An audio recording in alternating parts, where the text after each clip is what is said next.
আসসালামাইকুম গাইস, আমি আপনাদের সাথে একটা বুটের রান্না শেয়ার করব। আর আমার এই বুটটা রান্না করতে যা যা লাগবে আমি তা বলে দিচ্ছি। এখানে বুট নিয়েছি, টমেটো, পেঁয়াজ কুচি, ধনিয়া পাতা কুচি, আমার 3টে আলু লাগবে, কাঁচামরিচ কুচি আর সামান্য আদা বাটা রসুন বাটা। চলেন আমি আমার রেসিপিটা একটু শেয়ার করি। প্রথমে একটু তেল দিয়ে দিব, তারপর আমি একটু পেঁয়াজ কুচি দিব,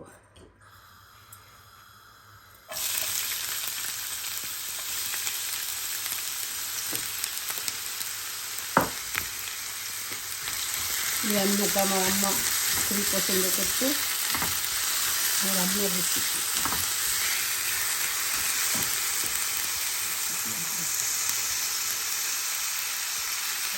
আর একটু তেল লাগবে,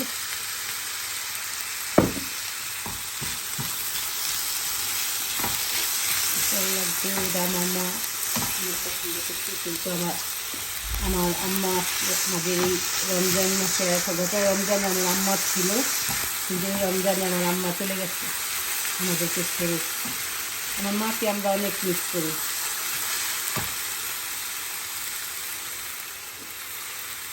একটু কাঁচামরিচ দিয়ে দিব,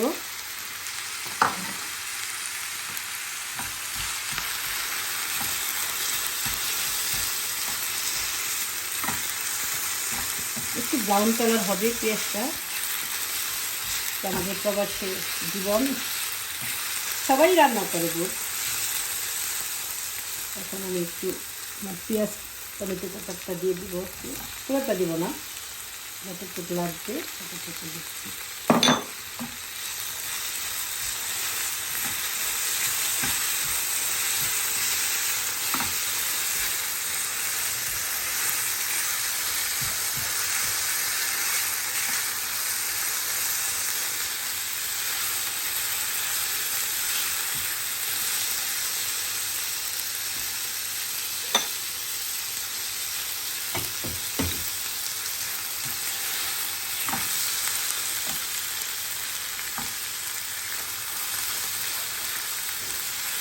আজকে আমাদের 16 রোজা শেষ হয়ে যাবে, দেখতে দেখতে রমজান চলে যাচ্ছে, সামনে ঈদ।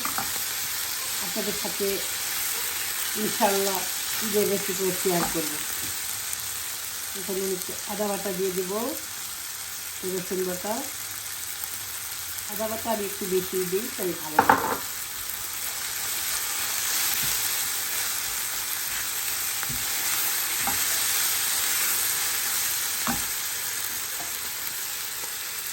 একটু ধনিয়ার গুঁড়া দিব, একটু হলুদ দিয়ে দেবো, সামান্য একটু পানি, অল্প, পুড়ে না যায়।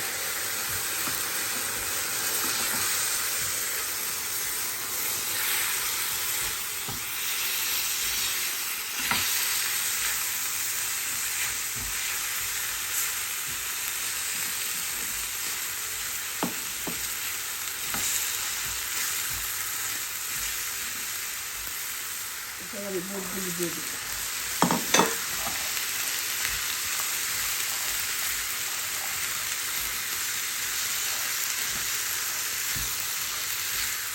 এখানে পানি দিব না,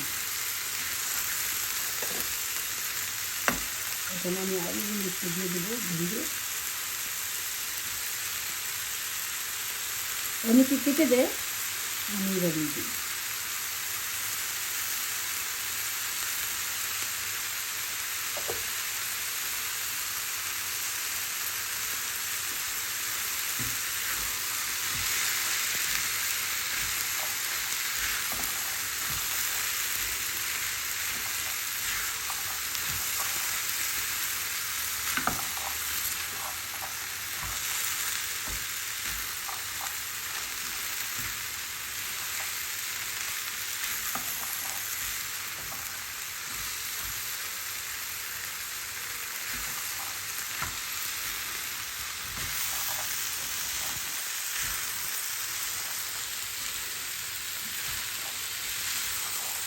এখানে হয়ে যাচ্ছে, আর একটু ধনিয়া পাতা দিলাম।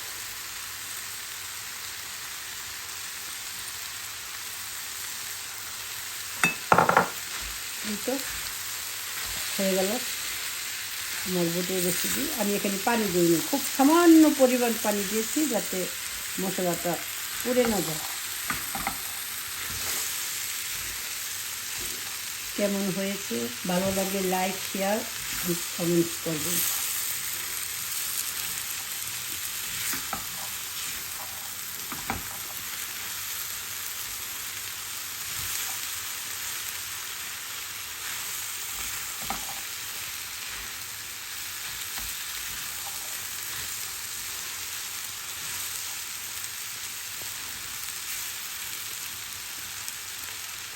এই তো হয়ে গেল আমার বুটের রেসিপি।